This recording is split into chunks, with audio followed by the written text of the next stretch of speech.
افسوس ہوتا ہے پی ٹی آئی والوں کو کہ انہوں نے اتنا بڑا واک اوور کیوں دے دیا مریم کو، کیونکہ الیکشن جس دن پہلے دن اناؤنس ہوئے تھے تو 137 سیٹس تھیں پی ٹی آئی کی حمایت یافتہ لوگوں کی، اور 137 ہی تھی مسلم لیگ نون کی، ایکول فوٹنگ پہ تھے.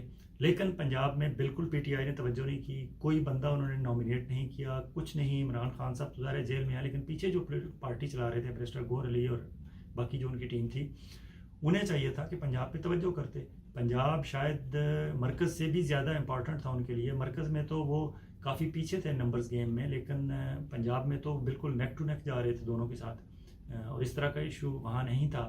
فار ایگزامپل اگر 10 پیپلز پارٹی کی ان کے ساتھ ہوتی بھی تو 137 پلس 147 ہوتے. یہاں تو مرکز میں تو پیپلز پارٹی اور مسلم لیگ نون مل کے پی ٹی آئی سے بہت آگے نکل جاتی ہیں.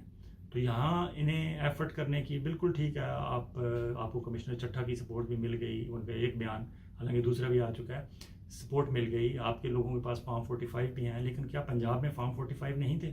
پنجاب میں وہ دھاندلی نہیں کی گئی ہے. لیکن پنجاب میں سمجھتا ہوں کہ پی ٹی آئی کے لوگوں نے جانتے بوجھتے ہوئے یا معصومیت میں یا نالائکی میں یا نااہلی میں مریم نواز کو واک اوور دیا ہے.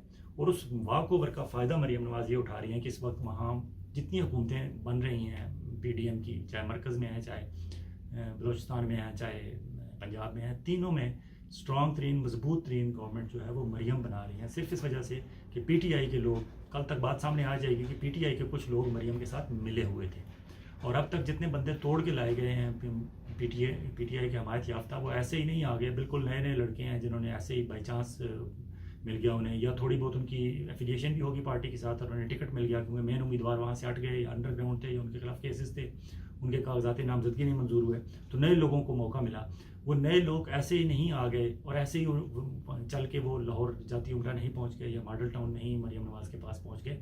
انہیں کوئی لے کے گیا، انہیں کوئی رہنمائی کرنے والا تھا، اور وہ پی ٹی آئی کے کوئی بڑا لیڈر ہوگا، 2 4 6 دنوں بعد سامنے آ جائے گا کہ یہ کون بندہ تھا جو پکڑ کے مرغ مریم کے حضور پیش کر رہا تھا. تو پی ٹی آئی کو پاکستان، عمران خان کو اس کی اپنی جماعت نے، اسپیشلی پنجاب میں پی ٹی آئی نے میرے خیال میں ان کے ساتھ اچھا سلوک نہیں کیا. ساری توجہ مرکز پہ رہی ہے اور پنجاب پہ مریم جھاڑو پھیر کے چلی گئی ہے. اب دیکھتے ہیں کہ آگے چل کے کیا ہوتا ہے. لیکن آپ کو پتہ ہے کہ مریم کو اس وقت جلدی اس لیے اوتھ ٹیکنگ کی کیونکہ انہیں تھا کہ شاید پتہ نہیں مرکز میں کوئی بات بنتی یا نہیں بنتی، پنجاب میں تو بن رہی ہے، فوراً اوتھ ٹیکنگ ہو. اور شاید مریم کی جلدی کے چکر میں ہی شہباز شریف صاحب کو اور زرداری صاحب کو بھی آلموسٹ جس طرح کے ہمارے مختلف لوگ تبصرہ کر رہے ہیں کہ گن پوائنٹ پہ ان سے اطاعت کرایا گیا اور فیڈرل گورنمنٹ کا اناؤنس کرایا گیا. شاید پریشر جو ہے وہ چیف سلیکشن کمشنر صاحب کا بھی تھا، لیکن چیف سلیکشن کمشنر صاحب کے پریشر کے پیچھے مریم کا بھی پریشر تھا. وہ کل کی آج چیف منسٹر پنجاب بننا چاہتی ہیں، اور انہوں نے تو اپنی پالیسی بھی اناؤنس کر دیا. انہوں نے بتا دیا کہ میں کیا کروں گی پنجاب میں. حالانکہ پنجاب ایک زرعی صوبہ ہے، اور اگر آپ ایسٹرن پنجاب، چڑھتے پنجاب اور لہندے پنجاب کا کمپیریزن کریں انڈیا کا پنجاب اور پاکستان کا پنجاب، تو وہاں انہوں نے جو گروتھ کی ہے ان کی وہ ایگریکلچر بیسڈ گروتھ ہے. لیکن ہمارے ہاں بالکل ان کا ایگریکلچر پہ توجہ نہیں ہے.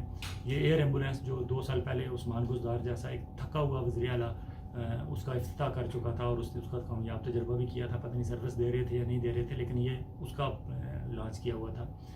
آئی ٹی کے حوالے سے جو اناؤنسمنٹ کر رہی ہیں، آئی ٹی کے حوالے سے اس سے پہلے بہت کام ہو چکا ہے. اس کے باوجود ٹھیک ہے آپ بھی کریں، اچھی بات ہے، کرنا چاہیے، لیکن آپ کو اپنی بیس نہیں بھولنی چاہیے کہ یہ ایگریکلچر لینڈ ہے پنجاب کی. یہاں پہلے آپ کے چچا نے کوئلے سے سائیوال کی زرخیز ترین جو ہے وہ کوئلے کا پلانٹ لگا کے وہ ضائع کی.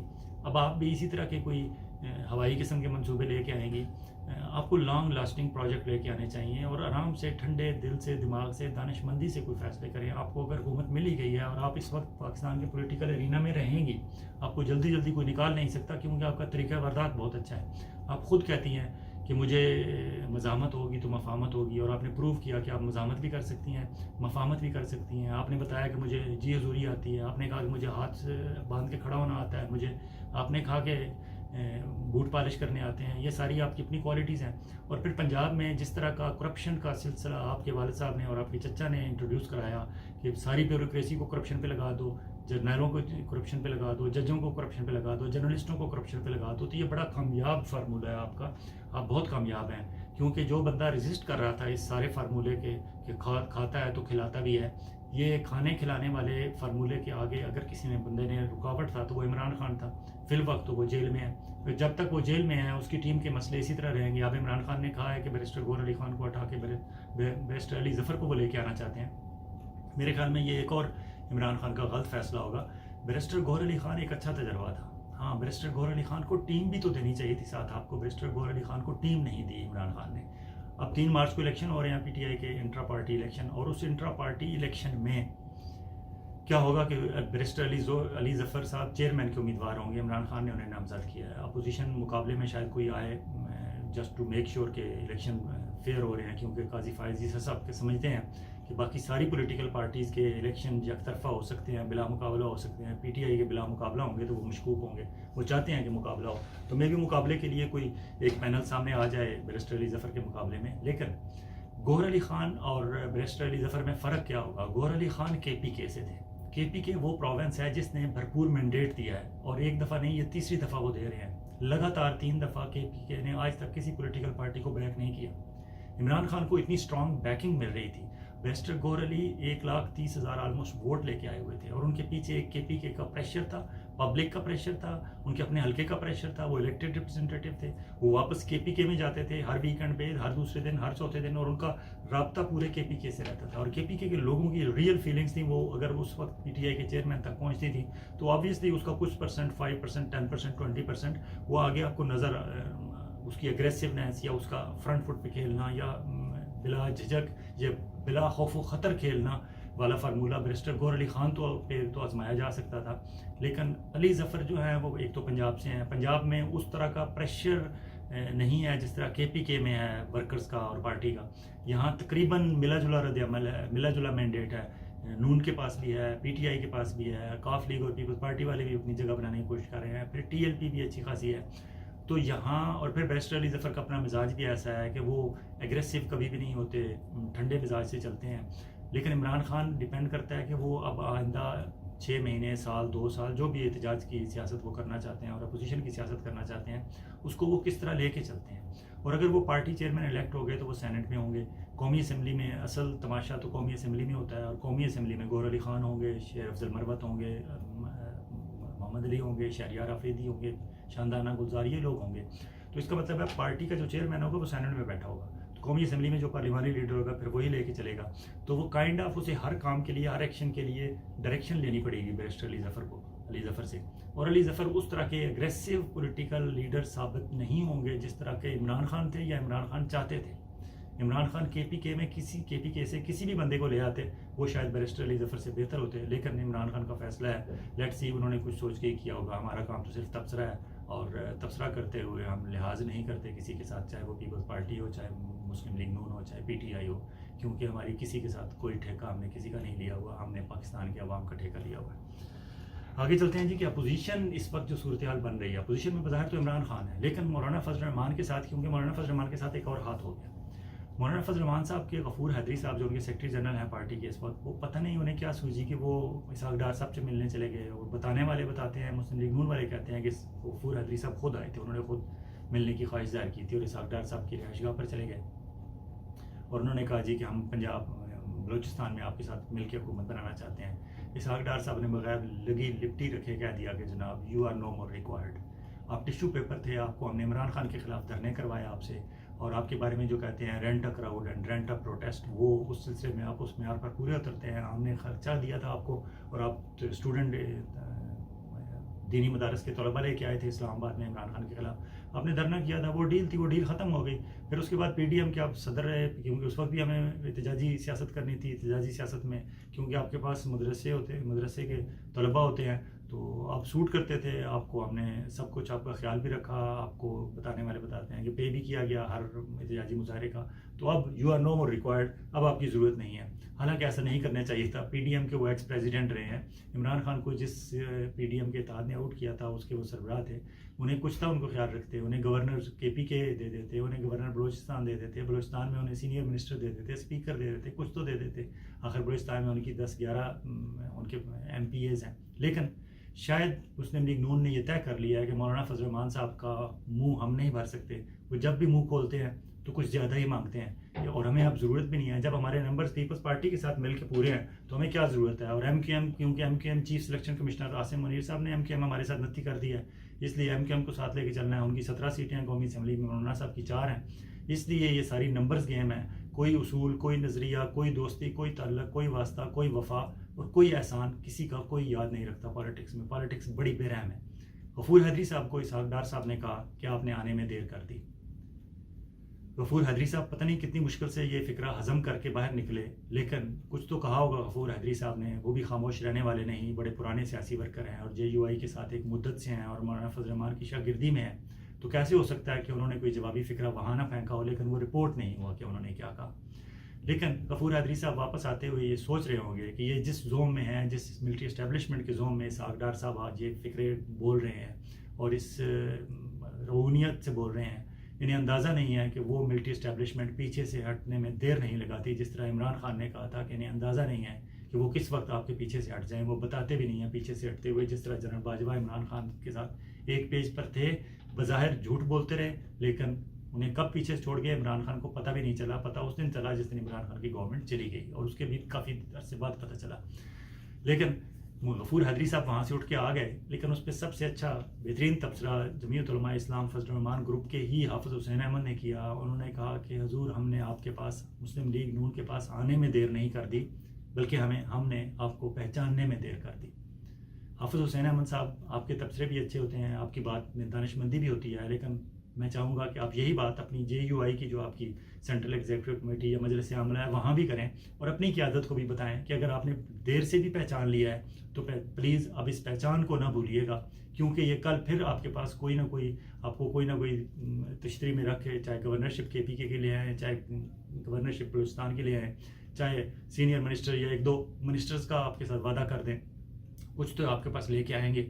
تو آپ پھر بھول نہ جائیے گا اس پہچان کو، کیونکہ آپ کے پاس اور آپ کے لیڈر صاحب جو ہیں مولانا فضل الرحمان صاحب، ان کے پاس جب بھی کوئی ایسی چیز آتی ہے اچھی، جس میں چمک ہوتی ہے، جس میں رمک ہوتی ہے، جس میں ڈی اے ڈیز ہوتے ہیں، جس میں 26 لاکھ کی لسی کا جیسی اٹریکشنز ہوتی ہیں، وہ ہم پھر پھسل جاتے ہیں. اگر پہچان لیا تو اب اس پہچان پہ قائم رہیے گا. اپوزیشن کا جہاں تک اب تک ہے، اب دیکھیں ایک طرف شہباز شریف ہیں، زرداری ہیں گورنمنٹ میں، اور ایم کیو ایم ہے، تین ہیں. بظاہر وہ اور کسی اور کو ساتھ ملانا نہیں چاہتے، لیکن کیونکہ یہ دھاندلی کا ایسا سلسلہ ہوا ہے الیکشن کا، اس میں عمران خان کے اکیلے ہیں عمران خان، لیکن آٹومیٹیکلی ان کے ساتھ کون جڑ رہا ہے؟ مولانا فضل الرحمان، جن کے ساتھ ان کا ہمیشہ ایک سیاسی چپکلش رہی ہے اور بڑی خطرناک قسم کی چپکلش رہی ہے، اور سیاسی حریف بھی رہی ہیں وہ کے پی کے میں ان کے، لیکن اس وقت مولانا فضل الرحمان عمران خان کی طرف جا کے بیٹھ رہے ہیں، وہ کہہ رہے ہیں کہ ہم اپوزیشن میں بیٹھیں گے. دوسرا ہیوی ویٹ اختر مینگل کھل کے chief selection commissioner military establishment اور چیف الیکشن کمشنر اور دھاندلی اور اس معاملے پہ وہ عمران خان کے کیمپ میں جاتا ہوا نظر آتا ہے. محمود چکزئی ایک اور ہیوی ویٹ، وہ بھی ادھر جاتا نظر آتا ہے. احمد ولی خان، اسفند یار ولی کا بیٹا، عوامی نیشنل پارٹی والے، وہ بھی عمران خان کی طرف جاتے نظر آتے ہیں. اگر یہ سارے عمران خان کی طرف جا رہے ہیں، حافظ نعیم الرحمان جماعت اسلامی والے وہ ہرٹ ہوئے ہیں، کراچی میں ان کے ساتھ زیادتی ہوئی ہے، وہ ان کے ساتھ جا رہے ہیں. سنی اتحاد والے احمد رضا تو باقاعدہ وہ ہی عمران خان کے گئے ہیں.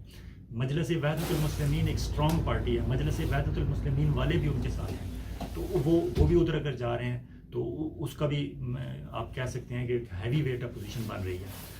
ایک اور اس وقت جو قاضی فائز عیسیٰ صاحب نے قادیانیوں کے حوالے سے ایک فیصلہ دیا ہے، اس فیصلے پہ بڑی لے دے ہو رہی ہے، اور اس حد تک لے دے ہو رہی ہے کہ آج قاضی فائز عیسیٰ صاحب کو اپنے آفس سے ایک وضاحتی بیان بھی جاری کرنا پڑا ہے.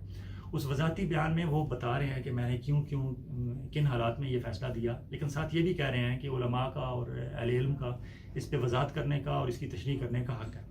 تو حضور یہ تشریح ہی کر رہے ہیں جس پہ آپ کو اتنی تشویش ہوئی ہے کہ آپ کو وضاحتی بیان جاری کرنا پڑا ہے. اور کل جمعے والے دن جب مولانا فضل الرحمان نے پاکستان بھر میں احتجاج اناؤنس کیا ہوا ہے، تو کل جمعے والی شام تک آپ کو پتہ چل جائے گا کہ یہ تشریح کس طرح کی ہو رہی ہے، اور شاید پھر اس کے بعد آپ کو بھی زیادہ کھل کے خود سامنے آ گئے. ابھی تو آپ نے اپنے جو آپ کے ڈاکٹر مشتاق صاحب ہیں جو میڈیا کو ڈیل کرتے ہیں، ان کے ذریعے آپ نے وضاحتی بیان جاری کروایا ہے. شاید پھر خود آپ کو روسٹرم پہ آ کے خود آپ کو اپنے کورٹ میں یا کہیں پریس میڈیا کے سامنے آ کے وضاحت کرنی پڑے گی، اور اس طرح کی وضاحت کرنی پڑے گی جس طرح سے پاکستان کے عوام کی تشفی ہو.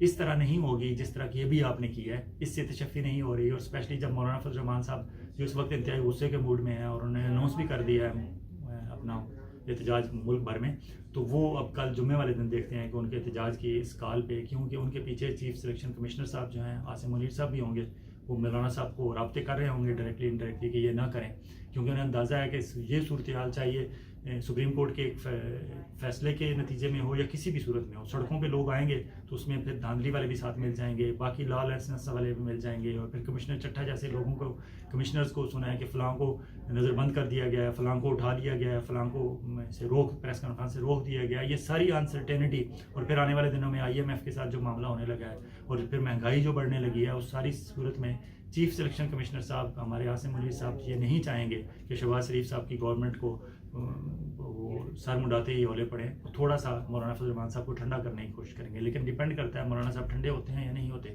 یا وہ کسی اور اٹریکشن کے نتیجے میں پھر پھسل جاتے ہیں ایک دفعہ۔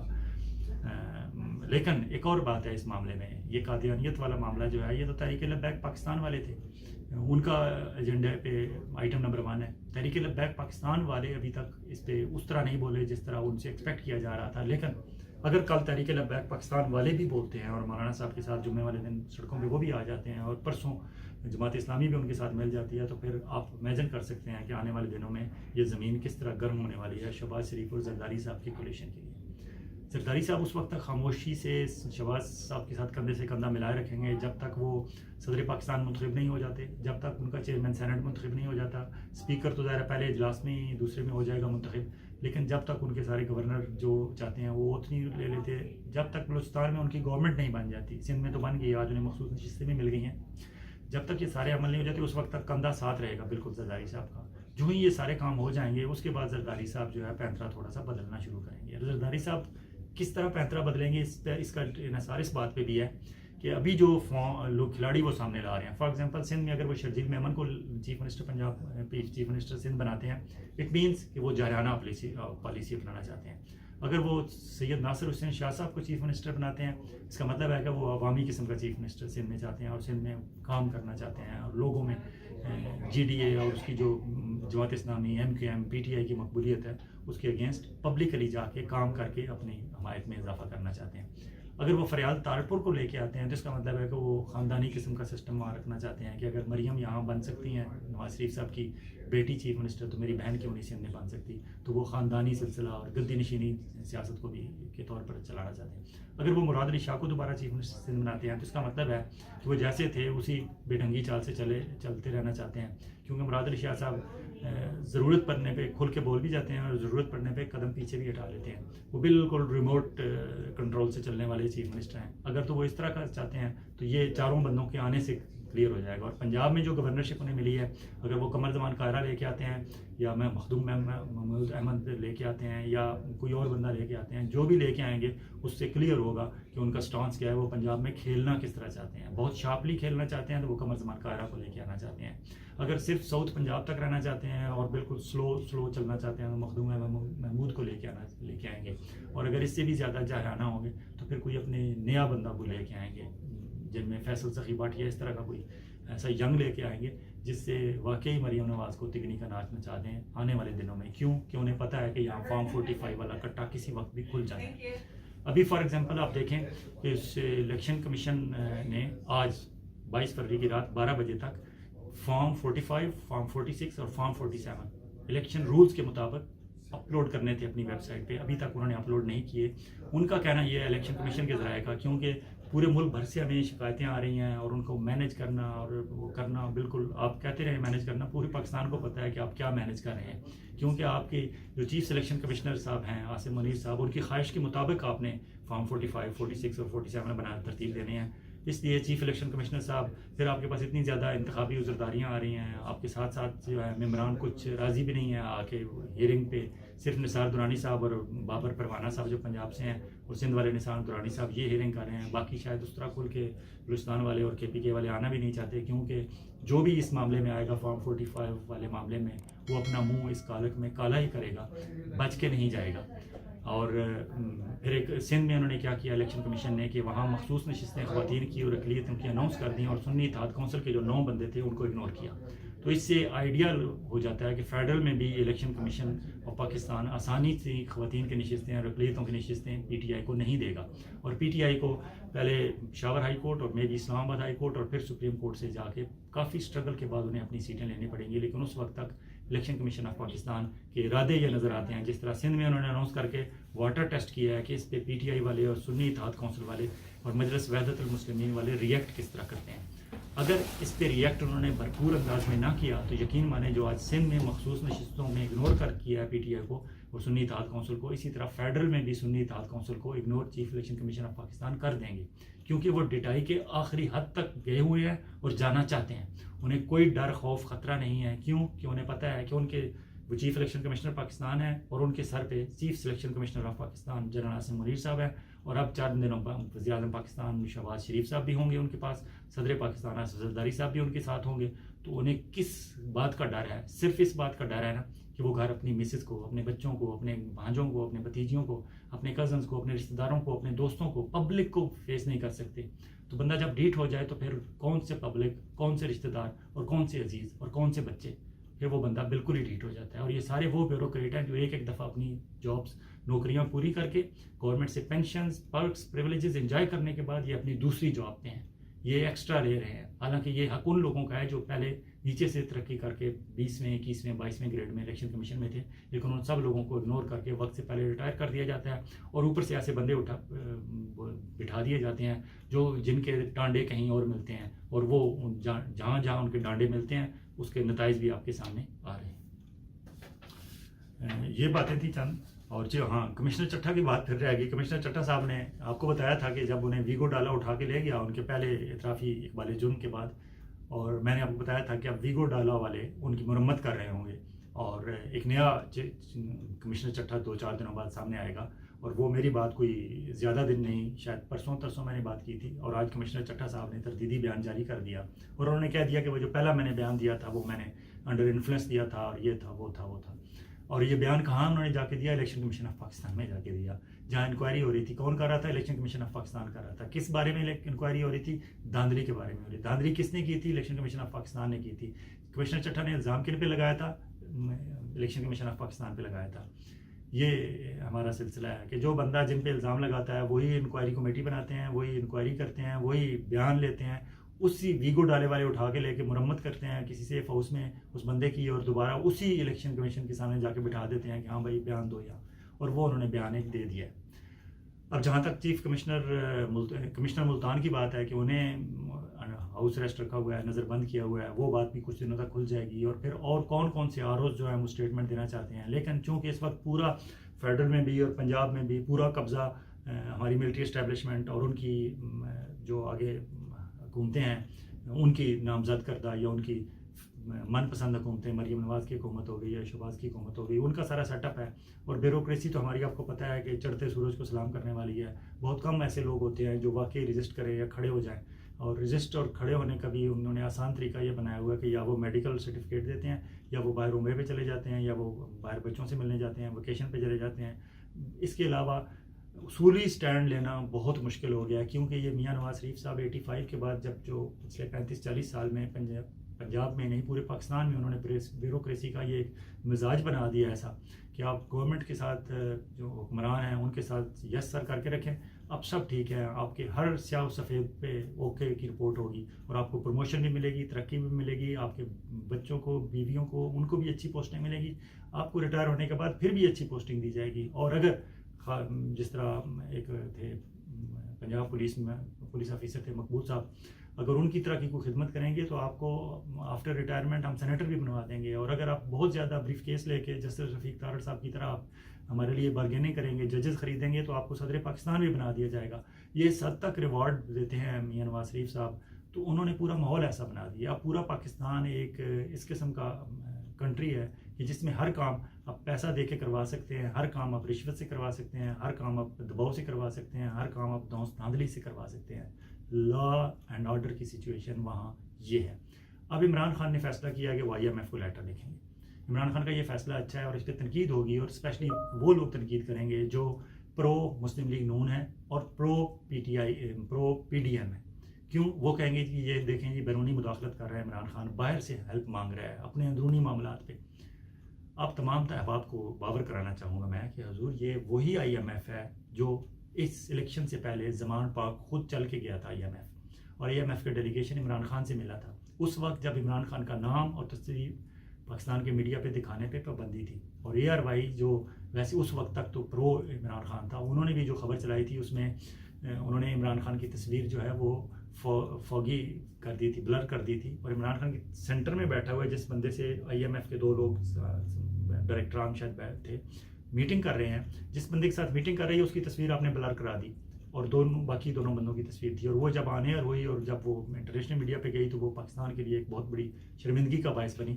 لیکن IMF چل کے عمران خان کے پاس گیا تھا اور عمران خان نے صرف یہ کہا تھا کہ صاف شفاف انتخابات کرا دیے جائیں، میں اون کروں گا جو بھی معاہدہ ہو رہا ہے. یہ کیئر ٹیکر گورنمنٹ کر رہی ہے اور اس کے بعد بھی جو گورنمنٹ آئے گی اسے بھی میں اون کروں گا، ہماری آئی ہے دوسروں کی آئی، ہم رجسٹ نہیں کریں گے. لیکن اس میں شرط صاف شفاف انتخابات کی تھی. صاف شفاف انتخابات نہیں ہوئے، پوری دنیا نے دیکھ لیے. فارم 45 2 ہفتے کے اندر اپلوڈ کرنے ہوتے ہیں. الیکشن کمیشن نے آج رات 12 بجے 2 ہفتے ہو گئے نہیں اپلوڈ کیے گئے کیونکہ وہ مینیج ہو رہے ہیں، اس میں فورجری ہو رہی ہے جس کے بہت سارے ثبوت موجود ہیں لوگوں کے پاس. کیوں کہ جو PTI کے حمایت یافتہ لوگ تھے، ہارنے والے جن کو ہرایا گیا زبردستی جیت رہے تھے، انہوں نے فارم 45 ویب سائٹس پہ لگا دیے ہیں، سوشل میڈیا پہ بکھیر دیے ہیں. جیتنے والوں نے آج تک وہ نہیں دکھا سکے کیونکہ ان کے پاس ہے ہی نہیں ہے فارم 45. جو فارم 45 انہیں پولنگ اسٹیشن سے ملے تھے، اگر وہ دکھائیں تو وہ ہار رہے ہیں.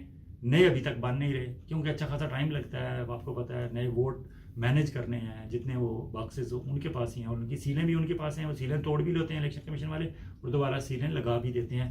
سیل بھی ان کی ہے، ایسے ہی جیسے کمشنر چٹھا نے جا کے بیان دے دیا ان کی انکوائری کمیٹی کے سامنے. سارا کام اس طرح ہو رہا ہے اور یہ پاکستان بھر میں یہ لوگ، آج کی ہماری یوتھ ہے، یہ جنریشن ہے، یہ اسے بھولنے نہیں دیں گے. اور IMF کو عمران خان جو لیٹر لکھے گا وہ یقیناً ایک جاندار لیٹر ہوگا اور اس کا بڑا امپیکٹ ہوگا. یہ ایسے ہی ہوگا جیسے اکانومسٹ میں عمران خان نے ایک لیٹر لکھا تھا اور وہ پوری دنیا میں سب سے زیادہ پڑھا جانے والا لیٹر ثابت ہوا، آرٹیکل ثابت ہوا. اب عمران خان کا یہ لیٹر بھی میں ایڈوانس میں بتا رہا ہوں کہ یہ دنیا بھر میں سب سے زیادہ پڑھا جانے والا لیٹر ثابت ہوگا اور IMF اسے اگنور نہیں کر سکے گا اور اس کا فرق پڑے گا اور یہ آنے والی شہباز شریف گورنمنٹ کے لیے ایک بہت بڑا مسئلہ ثابت ہوگا. اجازت چاہوں گا، بہت جلد ایک اور ویلا کے ساتھ آپ کی خدمت میں حاضر ہوں گے. اس وقت تک اپنا اور اپنے گرد و نواح کے لوگوں کا اسی طرح خیال رکھیے گا جس طرح آپ چاہتے ہیں کہ آپ کا خیال رکھا جائے. خدا حافظ.